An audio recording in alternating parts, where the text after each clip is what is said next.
The dark secrets of World War I. Imagine a world where the very ground beneath your feet could hide terrible truth. A time when whispers in the dark meant more than cannon fire, and the biggest enemy wasn't always on the other side of the trench. This is the real story of World War I, a war so vast, so cruel, that some secrets got buried deeper than the soldiers themselves. It was a cold, wet morning in the spring of 1917. Rain fell in endless sheets, turning the muddy roads of northern France into slick, brown rivers. Young Thomas Miller, barely 18 years old, shivered under his thin uniform. He clutched his rifle, its metal cold against his gloved hands. Thomas had arrived in France only a few weeks ago, a fresh face among tired, old eyes. His home in the quiet English countryside felt a million miles away. All around him, the war stretched on, a gray, endless monster. The smell of mud, stale cigarettes, and something metallic, like old blood, hung heavy in the air. He stood guard at a supply depot, a collection of rundown tents and makeshift shelters tucked behind a line of trees. Trucks rumbled past, their engines spitting thick, black smoke. Boxes and crates were stacked high, waiting to be moved to the front lines. Thomas stared at the fog that clung to the distant fields, hiding whatever horrors lay beyond. He thought about his mum, baking bread in their warm kitchen. It felt like a dream now. Suddenly, a loud crash ripped through the quiet morning.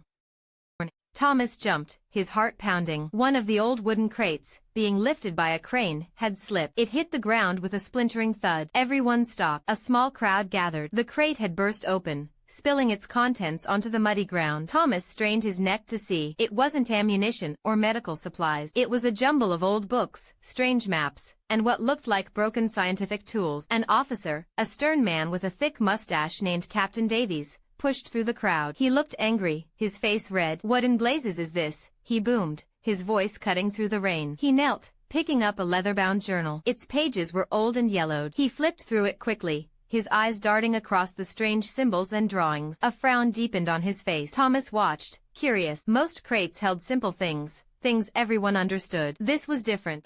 Another soldier, Private Jenkins, a lanky man with a nervous twitch, also looked at the spilled items. "Looks like someone's old school project, sir," Jenkins mumbled, trying to make a joke. But Captain Davies didn't laugh. He looked worried, his gaze fixed on a small, dark wooden box that had also fallen from the broken crate. The captain carefully picked up the box. It had strange carvings on its lid, swirls and lines that Thomas had never seen before. The captain tried to open it, but it seemed locked tight. He shook it gently. Something inside rattled. He ordered the other soldiers to quickly repack everything, making sure no one touched the strange items too much. Move it," he barked, his usual calm gone. He then tucked the small wooden box under his arm and walked away quickly, not saying another word. Thomas couldn't shake the feeling. It was just a broken crate, but something about the captain's reaction, the strange contents, and that mysterious box, felt wrong. It was like a tiny crack in the perfectly ordered world of the war, letting in a peek at something hidden. The rain kept falling, washing away the mud, but not the questions in Thomas's mind. Days turned into weeks. The war churned on. Thomas saw horrors he wished he could forget, but the image of the strange box and the captain's hurried actions stayed with him. He was moved to a new trench line, closer to the front. The shelling was constant there, a thunderous roar that never truly stopped. Sleep was a luxury, a brief escape from the living nightmare. One night, during a rare lull in the fighting, Thomas was assigned to patrol the supply tunnels beneath the trench. These tunnels were dark, damp, and smelled of earth and fear. They wound like a giant worm through the ground, connecting different parts of the front. Thomas held his lantern high, its dim light dancing on the rough-hewn walls. Rats scurried away from his path. As he walked, he noticed a faint light coming from a small side tunnel, one he had never seen before. It wasn't on any of the maps he'd been shown. His heart beat a little faster. Following orders, he should report any unmapped areas. But his curiosity, sparked by that broken crate, pulled him forward. He crept silently, his boots squishing in the wet earth. The light grew stronger. It flickered, like a candle or a very old lamp. He peeked around the corner. In a small, hidden chamber, sat Captain Davies. The captain wasn't alone.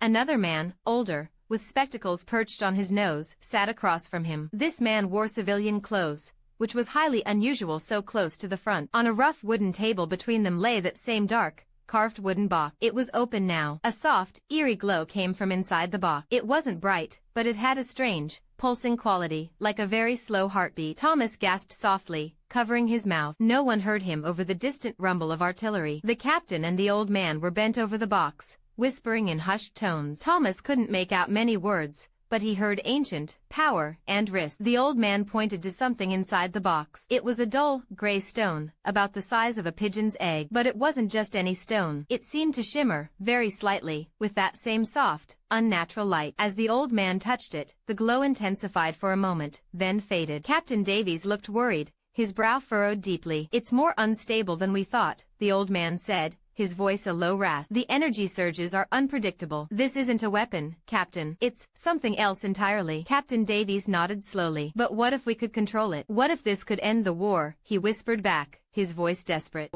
The old man shook his head. "Or what if it ends everything? The legends say this stone, the heart of the earth, connects to something vast, something beyond our understanding. It can reshape reality, but it demands a terrible price." Thomas's blood ran cold. Reshape reality? This was not just a war anymore. This was something out of old stories, something magical and terrifying. He realized then that the dark secrets of the war were not just about spies or hidden battle plans. They were about things that pushed the very limits of what people believed possible. He had to know more. He had to understand what they were doing. He stayed hidden for a long time, watching, listening. They talked about strange scientific theories, about magnetic fields and energy transference, words that made little sense to Thomas's simple mind. But the fear in their voices was clear. They were playing with something dangerous, something they barely understood. Eventually, the old man packed the stone back into the box, and they both left, sealing the hidden tunnel behind them with a cleverly disguised stone slab. Thomas waited until he was sure they were gone. Then, he crept out. He touched the stone slab.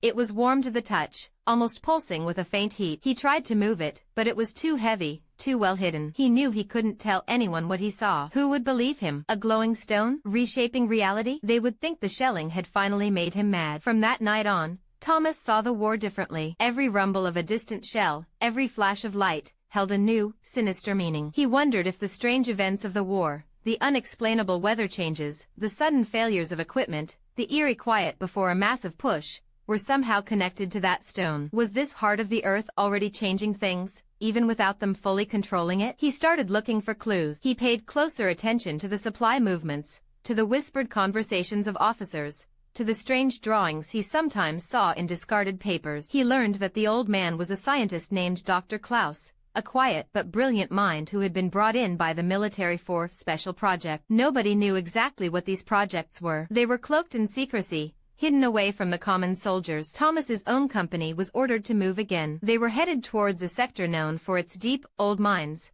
tunnels dug long ago for coal. These mines were now used to store supplies and sometimes to launch surprise attacks. The air in these mines was thick, heavy, and the darkness was absolute, swallowing the light from their lamps. As they worked, shoring up old timbers, Thomas felt a chill that wasn't just from the cold. He felt a presence, something ancient and watchful. One afternoon, while working alone in a particularly deep shaft, Thomas heard voices again. They were faint, muffled, but distinct. He recognized Captain Davies's voice. He quietly moved closer, hiding behind a stack of empty sandbags. He saw Captain Davies, Dr. Klaus, and two other soldiers, heavily armed, walking down a side tunnel he had never noticed. This tunnel was rougher, less used, and led deeper into the earth. He waited until they had passed, then cautiously followed. The air grew colder, and a faint, metallic smell filled his nose. The tunnel opened into a vast, cavern-like space. In the center, a huge digging operation was underway. Not for coal, but for something else. Dozens of soldiers worked silently, their picks and shovels scraping against rocks.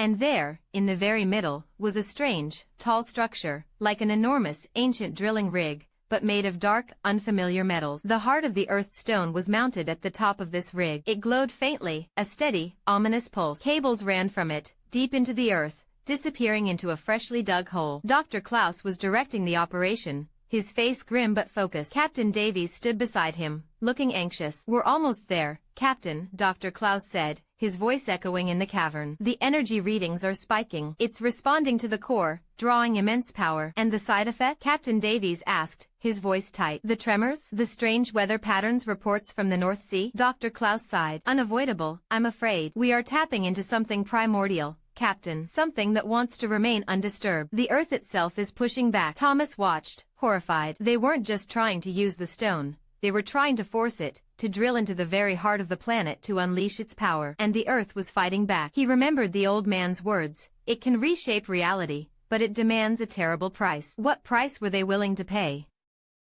What kind of world would be left if they succeeded, or, worse, if they failed? He had to do something. He didn't know what, but he couldn't just stand by. He started paying close attention to the guards, to the routine. He noticed the changing of the shifts, the times when the cavern was less heavily guarded. He also saw that Dr. Klaus had a small, locked metal box he always carried with him. Thomas suspected it contained critical documents, perhaps even the research on how to control, or disable, the stone. The days that followed were a blur of mud, exhaustion, and secret planning for Thomas. He kept his uniform dirty, his face grim, blending in with the other weary soldiers. But inside, his mind was racing. He knew the risk. If he was caught, he'd be shot as a spy or worse. But the thought of what Captain Davies and Dr. Klaus were doing, what they might unleash, was a far greater fear. He remembered his mom's garden, the smell of fresh earth, the quiet peace of his home. He couldn't let them destroy that. One night, under the cover of a fierce artillery barrage that shook the very ground, Thomas made his move. He knew the guards would be distracted,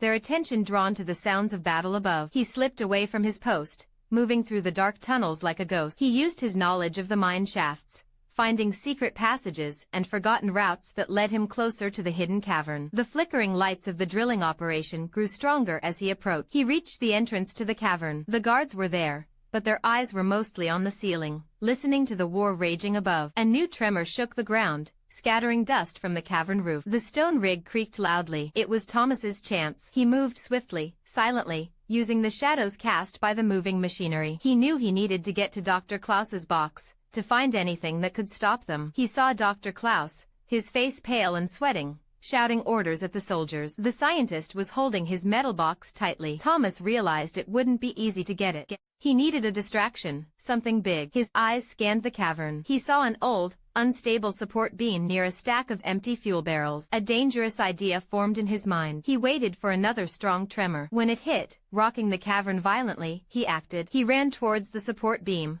pulling at the ropes that held it in place. The beam groaned, then crashed down, hitting the stack of barrels. The barrels toppled, rolling with a loud clatter and crash. Dust exploded into the air, making it hard to see. What was that? Captain Davies yelled, pulling out his pistol. The guards turned, their rifles raised, confused by the sudden noise and the dust. Dr. Klaus, startled, dropped his metal box as he stumbled back. This was it. Thomas lunged. He scooped up the metal box from the dusty ground. He could feel its weight, its importance.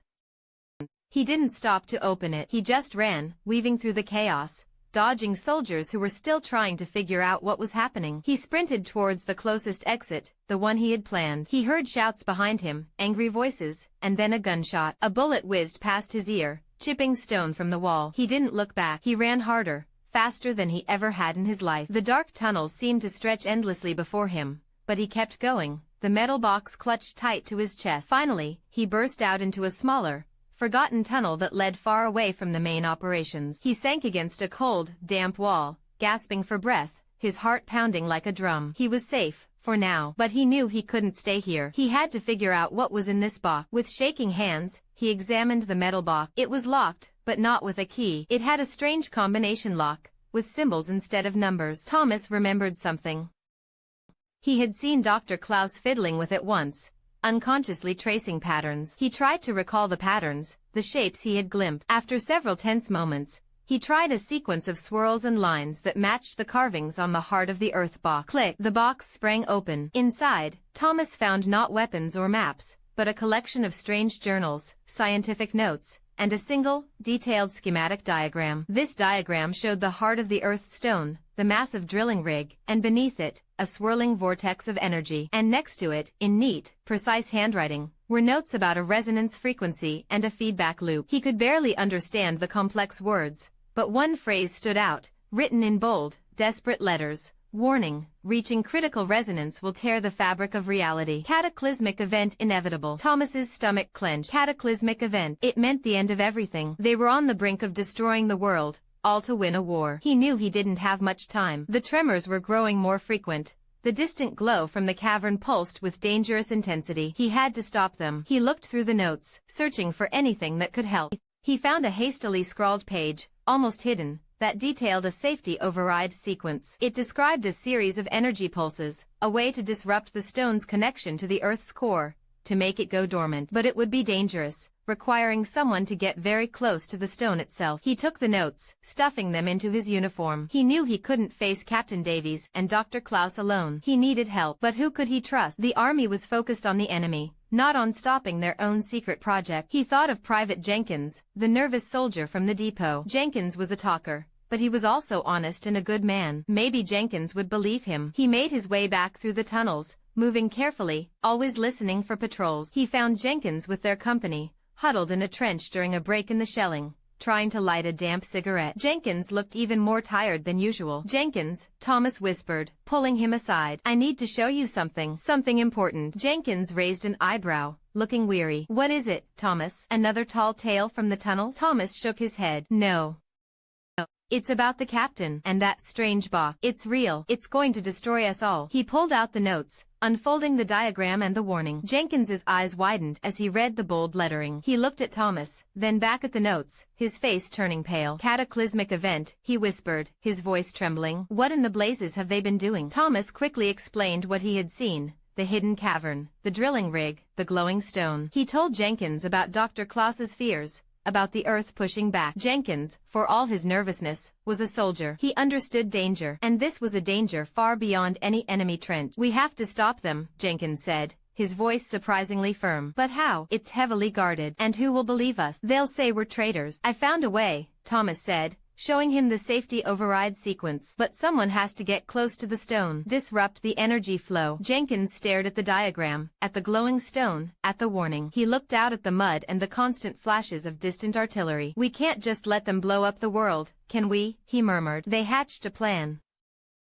It was risky, almost suicidal. They would wait for the next major offensive, the next time the entire front erupted in chaos. That would be their best chance to slip through the heightened security around the cavern. They would use the distraction of war to stop something even more terrible than war itself. Days crawled by. The air grew heavier. The tremors became more violent, shaking the ground even when there was no shelling. Reports of strange phenomena grew more frequent: sudden, localized storms, flickering lights in the sky, animals behaving oddly. The other soldiers muttered about it, attributing it to the stress of war. But Thomas and Jenkins knew better. The heart of the earth was reaching its critical point. Finally, the order came. A massive, coordinated push was planned. Artillery fire would begin at dawn, followed by a full-scale advance. This was their moment. Thomas and Jenkins moved with their company, but when the first barrages began, they peeled off, using the deafening noise and thick smoke as cover. They navigated the treacherous tunnels, the ground shuddering with each explosion above. They could hear the shouts of men, the screams of the wounded. It was a hellish journey, but their focus was on the hidden cavern, on the glowing stone. They reached the cavern entrance. The guards were few, most having been pulled to the front lines. The remaining ones were distracted, their faces pale with fear as the ground quaked around them. Thomas and Jenkins overwhelmed them quickly and silently, taking their weapons. Inside the cavern, the scene was one of desperate chaos. The massive drilling rig groaned and creaked. The heart of the earth's stone pulsed with a blinding, terrifying light. Cables sparked, machinery shuddered. Dr. Klaus was frantically typing at a console, his face hidden. Tales from World War II. Imagine a world plunged into darkness, a time when brave people fought against a terrible evil. This was World War II, a war so big, so scary, that it touched almost every corner of the earth. But what if I told you that in the middle of all that chaos, among the thunder of bombs and the shouts of soldiers, there were secret stories, whispered tales that the history books forgot. Stories so amazing, so full of courage, that they waited hidden, like treasures buried deep underground. Our story begins in a quiet little village, tucked away in the green, rolling hills of France. The year is 1943. The sky above was often gray, not just from clouds, but from the heavy feeling that hung in the air. German soldiers, dressed in their sharp, dark uniforms, patrolled the streets, their heavy boots clunking on the cobblestones. It was a scary time for everyone, especially for a young girl named Elise. She was only 11 years old, with bright, curious eyes that saw everything, even the things grown-ups tried to hide. Her hair was the color of rich chocolate, usually tied back in two neat braids that bounced when she ran. Elise wasn't like other kids her age. She spent less time playing with dolls and more time listening. She listened to the hushed conversations of her grandmother, to the secret clicks and whistles of the resistance fighters who moved like shadows in the night. Her grandmother, Maman Sylvie, was a kind woman with a face full of wrinkles that told many stories. She ran the small village bakery, where the warm smell of fresh bread often tried to push away the cold fear that gripped their lives. Elise often helped Mam and Sylvie in the bakery, dusting flour on the big wooden table or carefully placing loaves into the hot oven. It was during these quiet moments, when the rhythmic thud of dough being kneaded filled the air, that Elise would sometimes hear things. Little bits of whispers, like crumbs falling from a table, about secret messages, about brave people, about hope. One crisp autumn morning, the air was extra chilly. Elise was sweeping the bakery floor, making little swishy noises with the broom. Mam and Sylvie was behind the counter, pretending to count coins, but her eyes kept darting towards the street. Suddenly, a new customer walked in. He wasn't like the usual German soldiers who came for bread. This man was older, with kind, tired eyes and a thick, wool coat that looked a bit too big for him. He spoke in French, but his words had a strange sound, an accent Elise couldn't quite place. He asked for a simple loaf of rye bread. Mam and Sylvie served him with a small, knowing smile. As she wrapped the bread, her fingers brushed against his. In that quick moment, Elise saw something tiny and folded pass from Mam and Sylvie's hand to the man's. It was so fast, like a magician's trick. The man nodded, paid, and left without another word. Elise's heart thumped a little faster. She knew her grandmother was part of the resistance, the secret group fighting against the Germans. But she had never seen her actually pass something. Mam and Sylvie, Elise whispered, her voice barely a breath. What was that? Her grandmother turned, her smile fading a little. Just a recipe, sweet pea, she said, too quickly. An old family recipe for something delicious. But Elise knew it wasn't a recipe. Her grandmother's eyes held a sparkle that wasn't about bread. It was about secrets. It was about danger. Days turned into weeks. The village felt heavier, the German patrols more frequent. One afternoon, a group of soldiers stormed into the bakery. They were loud and rough, knocking over flour sacks and throwing bread onto the floor. Where is he? One of them growled, his voice like thunder. Elise froze, clutching the broom handle tight. Mam and Sylvie stood tall, her back straight, her hands clasped in front of her. Who are you looking for, Captain? She asked, her voice steady, even though Elise could see a tiny tremble in her hands. The captain sneered. The old man, the one who talks too much. The one who buys your special bread. He kicked at a fallen loaf. Elise's mind raced. The man with the strange accent. The recipe. Fear squeezed her chest. They knew, or they suspected. The soldiers searched every corner, pushing aside bags of flour and peeking into the oven, but they found nothing. Finally, with grunts of frustration, they left, leaving the bakery a mess. Mam and Sylvie sank onto a stool, her face pale. Elise rushed to her side. Are you okay, Mam and Sylvie? She asked, her voice small. Her grandmother nodded slowly. We must be more careful, little one, she whispered. Much, much more careful. That night, Elise couldn't sleep. The image of the captain's angry face, the overturned bread, it all replayed in her mind. She thought about the little folded paper. What was on it? Why was it so important? The next morning, as she helped clean the bakery, she noticed something strange. A small, almost invisible mark on the underside of the big wooden kneading table. It looked like a tiny, carved star. She had never seen it before. She traced the star with her finger. It felt rough, old. Elise looked around. Mam and Sylvie was in the back room, humming a quiet tune. Elise, driven by a growing curiosity, carefully pushed against the star. Nothing happened. She tried again, pushing harder, wiggling it. Suddenly, with a soft click, a tiny, thin drawer slid out from the side of the table. It was so small, so well hidden, that only someone looking very closely would ever find it. Inside the drawer, nestled on a bed of faded velvet, was a small, ornate wooden box. It wasn't very big, maybe the size of her hand. The wood was dark and smooth, with tiny carvings of vines and leaves. Elise's heart began to pound like a drum. This felt important. She gently opened the box. Inside, there was a single old-fashioned compass. It was made of brass, and its needle trembled slightly, pointing north. But beside the compass, there was something else. A piece of very old, brittle parchment, rolled up and tied with a thin, faded red ribbon. With trembling fingers, Elise untied the ribbon and unrolled the parchment. The paper was yellowed with age, and the writing on it was in a strange, flowing script. It wasn't French. It wasn't German. It looked like a map,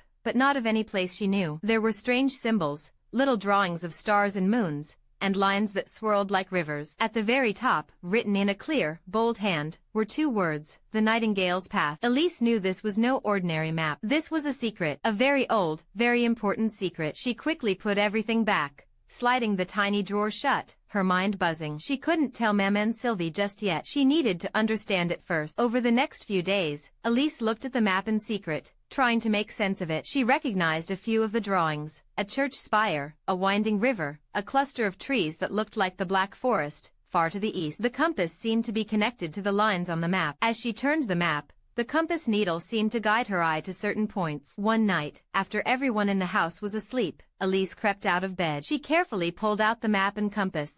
The moonlight streamed through her window, casting long shadows. She held the compass, turning the map until the compass needle pointed exactly where a little arrow on the map indicated. As she did, a tiny, almost invisible symbol on the map, a small, faint bird, seemed to glow for a split second, like a tiny star winking at her. It was so faint, she wondered if she had imagined it, but her heart told her no. This was real. The next morning, the village was unusually quiet. Too quiet. Elise felt a shiver of dread. As she helped Mam and Sylvie prepare bread, they heard it. The loud, roaring sound of German trucks driving into the village square. More soldiers. This time, they didn't come to the bakery. They went straight to the house of Monsieur Dubois, the kindly old tailor who lived 2 doors down. He was one of the secret resistance contacts, Elise knew. Shouts, the sound of breaking glass. Then, silence. A cold, heavy silence. Mam and Sylvie grasped Elise's hand. Her face was grim. They are taking him, Elise, she whispered. He knew too much. Elise's eyes widened. She suddenly understood the danger. The map, the compass, the Nightingale's path, it was all part of something incredibly important. If the Germans caught Mam and Sylvie, or anyone else involved, it would be terrible. Later that day, a young man, barely older than a boy, snuck into the bakery. His name was Henri, and he worked with Mam and Sylvie in the resistance. He had a worried look on his face. Mam and Sylvie, he whispered, they know about the route. Monsieur Dubois was captured. They tortured him. He might have told them everything. Henry's voice was tight with fear. The message about the special package, the one for England, it might be compromised. Elise listened, her mind putting pieces together. Special package, route, England. Could it be related to the Nightingale's path? She felt a sudden, brave spark ignite inside her. She had to help. That night, Elise couldn't just sit and wait. She knew she had to show the map to Mam and Sylvie, but she was scared. What if it made things worse? What if it put her grandmother in more danger?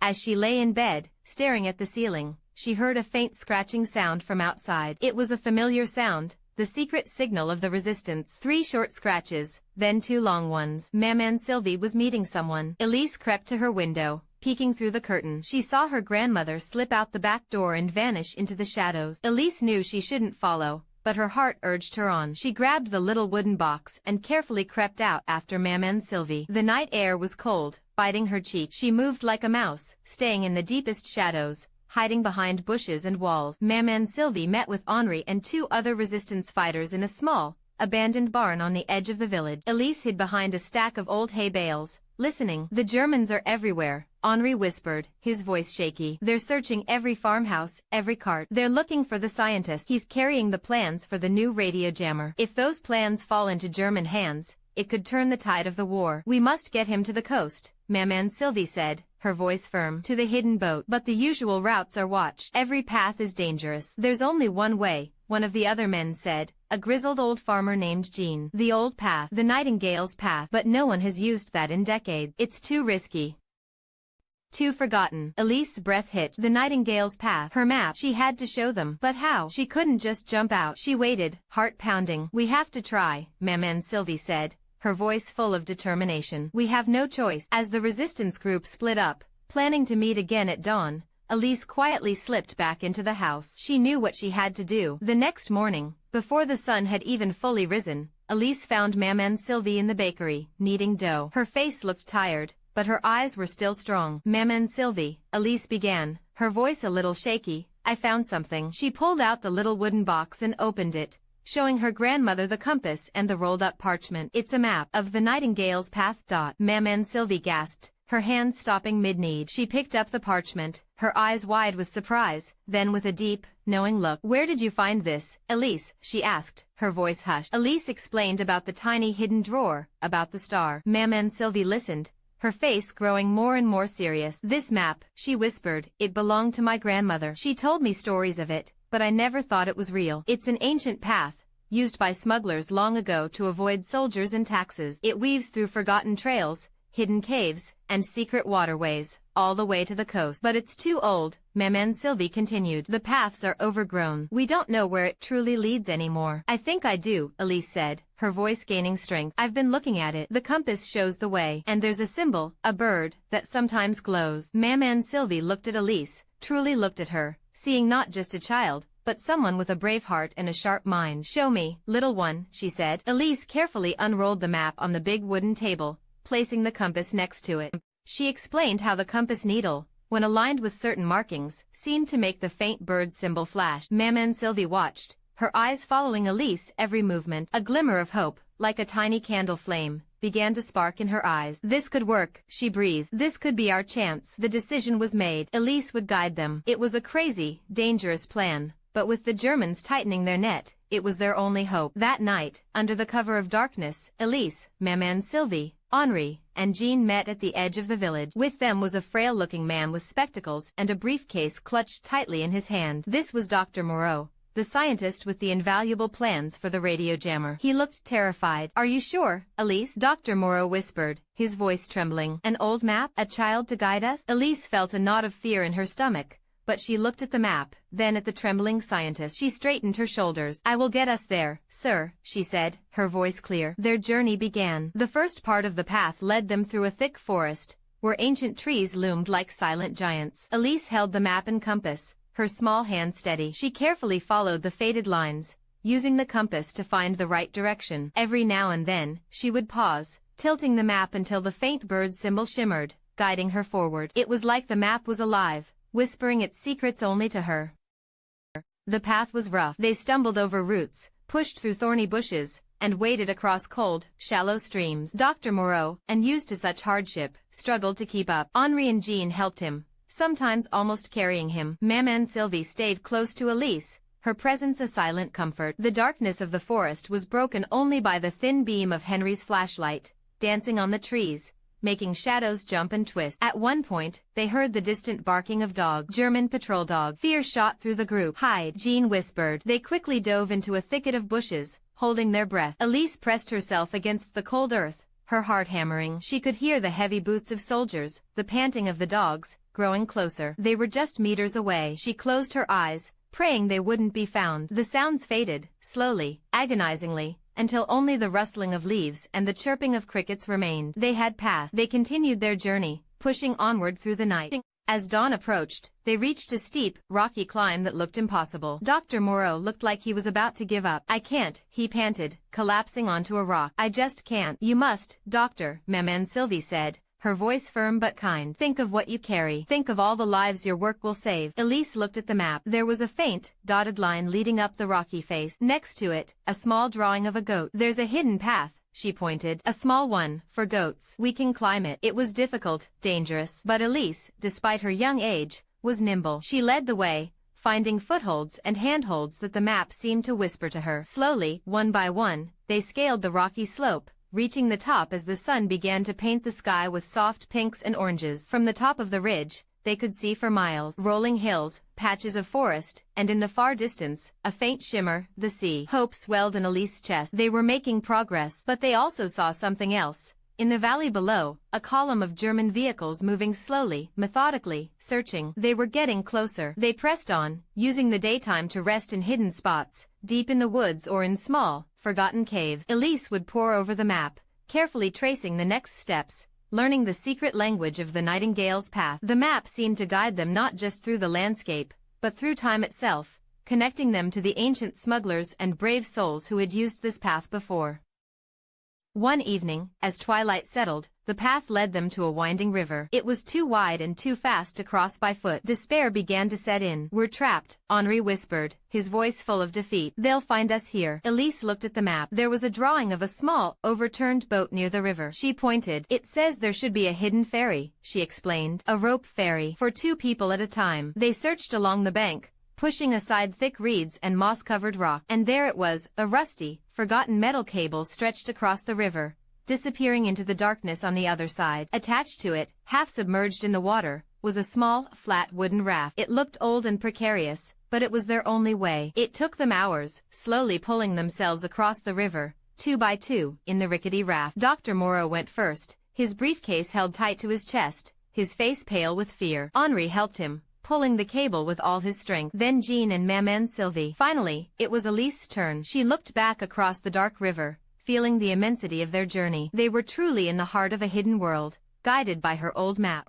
As they neared the coast, the landscape changed. The trees thinned out, replaced by windswept dunes and the salty smell of the sea. They could hear the distant roar of waves crashing against the shore. But the danger also increased. More patrols, more searchlights sweeping the sky. They had to be extra careful. The map led them to a deserted stretch of beach, nestled between two towering cliffs. Elise pointed to a small, almost invisible cave entrance, half hidden by overgrown bushes and seaweed-covered rock. "The map says the boat is here," she whispered. Maman Sylvie nodded, her eyes scanning the area. "This is it, the rendezvous point." They cautiously approached the cave. Inside, it was dark and damp, the air smelling of salt and old wood. And there, bobbing gently on the water inside the cave, was a small, sturdy fishing boat. It had a quiet engine, just waiting. Just as hope swelled in their hearts, they heard it, the crunch of boots on the sand outside. "Halt!" a voice boomed in German. A searchlight beam cut through the darkness, sweeping towards the cave entrance. They were found. Panic erupted. Dr. Moreau clutched the untold story of the Cold War espionage. The old city hummed,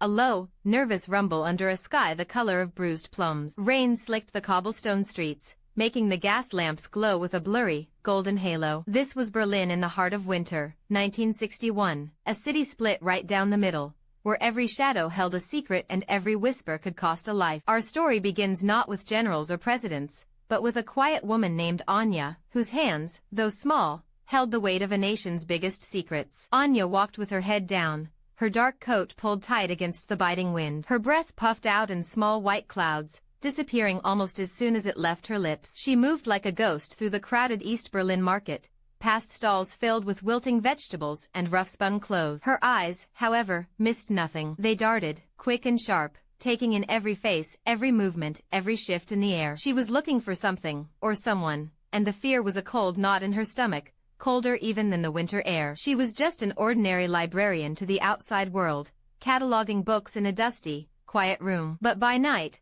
Anya was a shadow dancer, a whispered name in dark alleys, a courier of secrets between two worlds locked in a silent war. Tonight, her mission was simple, yet terrifyingly complex. She had to deliver a tiny, rolled-up film canister, no bigger than her thumb, hidden deep inside a hollowed-out book. This film held pictures of brand-new missile sites, hidden deep in the Soviet Union, pictures that could change the entire balance of power. Her contact was supposed to be a baker, a kind-faced man named Klaus, who always wore a flour-dusted apron.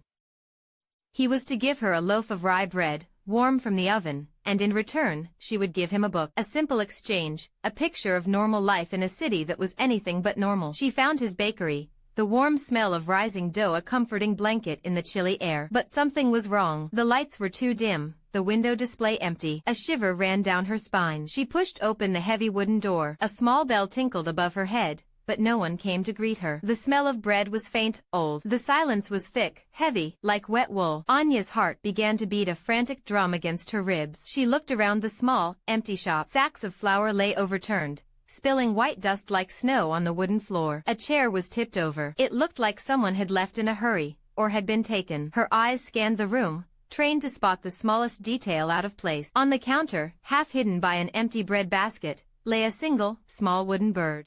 It was painted bright red, with tiny black eyes. Anya felt a jolt. This was their emergency signal. The bird, painted red, meant danger. Get out. Run. Anya's mind raced. Klaus was gone. The message was clear. She clutched the book tighter under her arm. The film was still with her. It was too dangerous to keep. It was too dangerous to lose. She had to get it to the next contact. But who was it? Klaus was her only link. Her mission had just gone from hard to nearly impossible. She backed slowly out of the bakery, her hand reaching for the cold metal of the door handle. Just as her fingers brushed it, a voice boomed from the back room, sharp and cold like cracking ice. Looking for something, Fräulein? Anya froze. Every muscle in her body tense. She slowly turned. A tall, burly man stood in the doorway of the back room, his face hard, his eyes like tiny chips of glass. He wore a heavy, dark uniform. Stasi, the secret police. He held a large, rusty wrench in his hand, as if he'd just been fixing something, or breaking it. Just looking for a loaf of bread, Anya said, trying to keep her voice steady, trying to make it sound light and innocent. But her throat felt dry, like sandpaper. The man took a slow step forward. Klaus isn't here today. He had urgent business. His gaze dropped to the book under her arm, then slowly, deliberately, rose back to her face. He smiled, but it was not a kind smile. It was a predator's smile. Perhaps you'd like to wait for him? In the back room? Anya knew what happened in the back rooms of Stasi interrogation centers. She knew what urgent business meant for people like Klaus. Her mind screamed run. Her body, however, felt heavy, rooted to the spot by fear.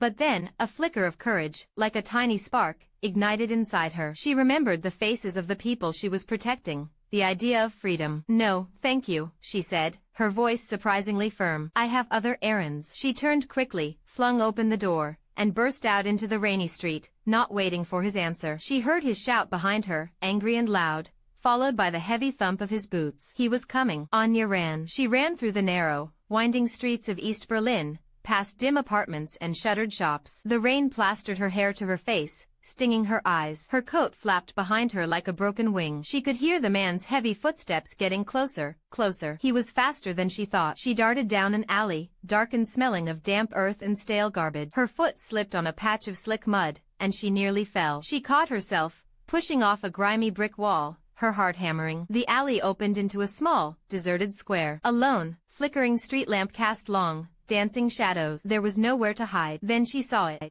An old, rusting dumpster, overflowing with crates and cardboard. It was a risky move, but she had no choice. With a burst of desperate strength, she climbed into it, pulling the lid down just as she heard the man's furious cry as he emerged into the square. She held her breath, surrounded by the stench of decay and the cold dampness. She heard his heavy breathing, his frustrated curses as he stomped around the square, searching. He paused right next to the dumpster. Anya could hear the creak of his leather coat, the soft thump of his heavy boots on the wet ground, just inches from her head. She squeezed her eyes shut, trying to become as small, as invisible as possible. The book, still clutched tightly, felt like a lead weight. After what felt like an eternity, but was probably only a few minutes, his footsteps slowly receded. Anya waited, listening, counting her breath. When she finally lifted the lid, cautiously, the square was empty. Only the rain continued its soft, drumming rhythm. She climbed out, her clothes smelling awful, but she was free. For now, she was alone, with a vital secret and no way to deliver it. The film was burning a hole in her pocket, a dangerous burden. She needed a new plan, and fast. The Stasi would be looking for her now, everywhere. Her usual safe houses, her usual routes, they were all compromised. She had to think of something completely unexpected. Anya remembered a tiny, forgotten cafe near the train station. A place where old men played chess and drank weak coffee. It was run by an old woman named Frau Schmidt, who seemed to notice nothing and everything all at once. Frau Schmidt had a soft spot for stray cats and, rumor had it, for stray secrets too. It was a long shot, but it was her only shot. She began to walk, trying to blend in, trying to look like just another tired citizen heading home. She pulled her scarf up higher, hiding part of her face. She walked past the bombed-out shells of buildings, grim reminders of an older war, now silent witnesses to a new one. The air grew colder as night fully descended, painting the sky in shades of bruised purple and inky black. The cafe was small and steamy, a welcome warmth after the chilling rain. The clinking of cups, the low murmur of voices, and the smell of roasted coffee beans filled the air. Frau Schmidt, a tiny woman with wispy gray hair pulled back in a severe bun, looked up from behind the counter, her eyes surprisingly sharp. She saw Anya. She saw the fear in Anya's eyes, even as Anya tried to hide it. Anya ordered a small cup of coffee, her voice barely a whisper. She sat at a corner table, pretending to read the hollowed-out book. Her hands, hidden under the table, trembled slightly. She took a sip of the bitter coffee, letting the warmth spread through her. She felt exposed, vulnerable. Every person who walked in, every person who glanced her way, sent a fresh wave of panic through her. After a few minutes, Frau Schmidt came to her table, carrying a fresh pot of coffee. She refilled Anya's cup, her movements slow and deliberate. As she leaned in, her voice dropped to a barely audible murmur. "There is a new book at the library, child. An old tale about a brave knight and a lost key. Does that mean anything to you?" Anya's heart leaped. A new book at the library? That was code for a new contact, a new drop point. "Yes, Frau Schmidt," Anya replied, trying to sound calm. "I do enjoy old tales." "Good," the old woman said, giving her a small, knowing smile. "It's waiting for you, in the section on ancient history, under the letter G for Guardians." She straightened up, then moved off to serve another customer, leaving Anya alone with the new, thrilling piece of information. The library. It was a risky place, but it was also Anya's usual hunting ground, her disguise.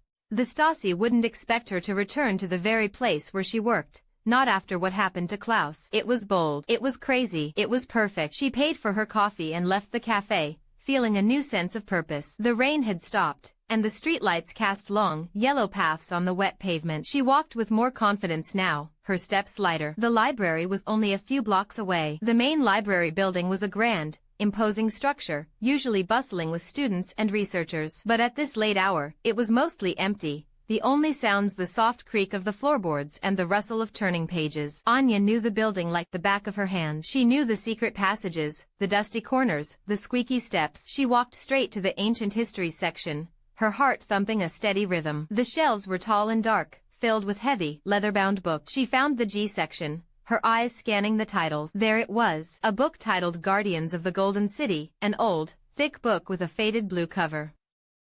She pulled it from the shelf. It felt heavier than it should. Her fingers brushed against a small, loose flap at the spine. She opened it carefully. Inside, not a key, but a tiny, folded piece of paper. Her eyes quickly read the cramped handwriting. It was a new set of instructions, a new rendezvous point, a new contact. The instructions were clear. She was to go to the Bahnhof Zoo train station. A man would be waiting for her at the old clock tower. He would be wearing a red scarf and holding a copy of the Communist Manifesto in German. The exchange was to happen exactly at midnight, and then she was to cross to West Berlin. Tonight, crossing the border was the hardest part.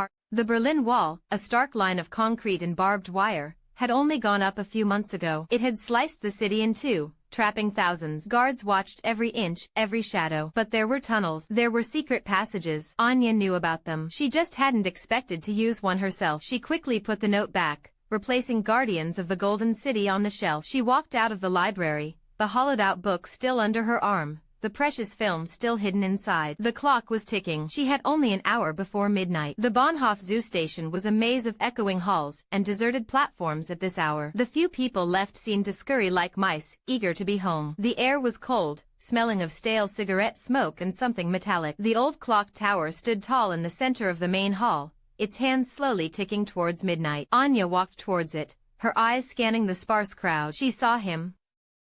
A man standing by the base of the clock tower, his back to her. He was tall, dressed in a long, dark trench coat, and around his neck, a vibrant red scarf stood out against the dark fabric. In his hand, held loosely, was a worn copy of Das Kommunistische Manifest. Relief washed over Anya, so powerful it almost made her knees buckle. She was almost there. This was it. She walked slowly, trying to look casual, trying to control the tremor in her hands. As she got closer, the man turned. His face was shadowed by the brim of his hat, but she could see the glint of his spectacles. He looked older than she expected, with a kind, gentle face, almost like a professor. He met her gaze, and gave a small, almost invisible nod. Anya approached him, stopping a few feet away. "Excuse me," she said, her voice soft. "Do you know if the bookstore is still open? I am looking for a first edition of Crime and Punishment." This was their code phrase, passed down from Klaus. The man smiled warmly. "Ah, a connoisseur. Regrettably, the bookstore closed an hour ago. But I do happen to have a copy of Crime and Punishment myself, though it is not a first edition. Would you like to see it?" He held out his hand, palm up, ready to receive the book she carried. Anya's heart hammered. She reached into her coat, pulling out the hollowed-out book. Her fingers, however, hesitated for a split second. A tiny, almost imperceptible detail caught her eye. The man's hands. They were clean, too clean. No smudges of ink, no calluses. Not the hands of a professor who spent his days with old books. More like the hands of a soldier. And then she noticed something else. The way his coat hung. It was too stiff. And a faint outline, barely visible, where a pistol might be holstered under his arm. This wasn't her contact. This was a trap. Another Stasi agent. They had caught Klaus, and they were using his contact network to find her.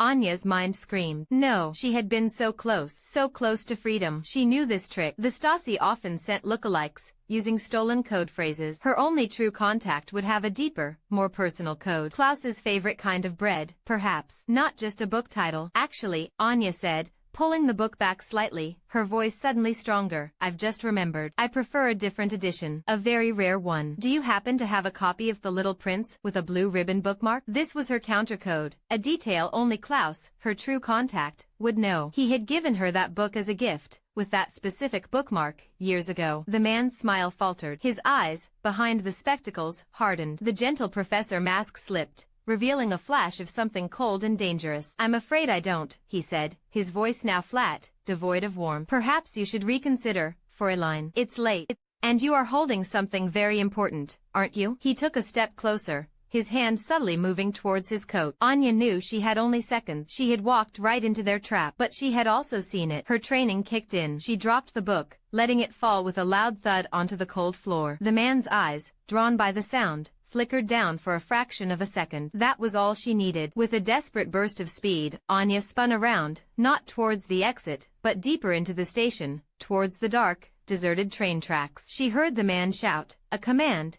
and then the sound of other heavy footsteps running towards her. More Stasi. They had been waiting. She ran down a dark stairwell, her feet clattering on the metal steps. The smell of oil and old iron filled her nose. She burst onto a platform, empty and cold, lit only by the distant, weak glow of a single bulb. A forgotten, ancient train, covered in dust, sat on a far track, its windows like dark, empty eyes. Anya didn't stop. She jumped down onto the tracks, ignoring the sharp pain as her ankle twisted. The gravel crunched under her thin shoes. She ran between the rails, her mind focused on one thing, escape. She knew the old tunnels, the abandoned service routes. Klaus had told her about them once, laughing about the rats that lived there. Now, she prayed those rats would be her only company. She could hear the shouts getting closer, the pounding of heavy boots on the platform above her. The Stasi were on her trail, relentless. She ducked under a rusted old train car, squeezing through a narrow gap between the wheels and the concrete. The space was tight, dark, and damp. She shuffled forward on her hands and knees, pushing herself deeper into the darkness. The air grew heavy with the smell of mildew and stagnant water. She knew she was heading towards the old sewer lines, a dangerous, disgusting path, but one that led under the wall, under the very heart of the city, to the west. She emerged from under the train and found a small, almost hidden opening in the wall, half covered by vines. It was barely wide enough for her to squeeze through. This was it, the entrance to the forgotten network. She pulled herself through, tearing her coat and scraping her skin. The tunnel was pitch black, silent except for the drip, drip, drip of water and the frantic thumping of her own heart. She pulled out a tiny, waterproof flashlight from her pocket, a tool from her spy kit, and clicked it on. A weak beam of light cut through the inky blackness, revealing a narrow, muddy tunnel stretching endlessly before her. Rats scurried away from the light, their tiny eyes gleaming like red jewels. The air was thick and foul. Anya pushed forward, her injured ankle throbbing with every step. She moved slowly, carefully, her senses on high alert. Every rustle, every distant sound, sent a jolt of fear through her. She knew they would be looking for her, sending search parties into these forgotten depths. She thought about the film, still hidden in her hollowed-out book. She had dropped the book, hadn't she? Her blood ran cold. No, she hadn't dropped the real book. In her panic, she had quickly switched it. She had an identical, innocent book in her other hand, a copy of an old German fairy tale collection. The real book, with the film, was still with her, tucked safely inside her inner coat pocket. A small victory, a tiny spark of hope in the overwhelming darkness. The tunnel twisted and turned, sometimes opening into larger, cavernous spaces, sometimes narrowing to barely a crawlspace. Anya pushed through, her body aching, her breath coming in ragged gasps. She imagined the Stasi above, searching, their furious voices echoing through the tunnels, but she heard nothing but the sounds of the deep earth and her own movements. Hours passed, or maybe it was only minutes. Time lost all meaning in the dark. She thought of Klaus, of his kind smile, his flour-dusted hands. She hoped he was all right, though her heart told her a different story. She thought of her family, safe in the West, people she hadn't seen in years, people she protected with every dangerous step she took. Finally, after what felt like an eternity, she saw it. A faint glimmer of light in the distance, a pale, milky glow. Hope surged through her, giving her new strength. West Berlin. She pushed herself harder, ignoring the pain, moving towards the light. The tunnel opened into a small, abandoned cellar, a forgotten part of a building that had been damaged in the war and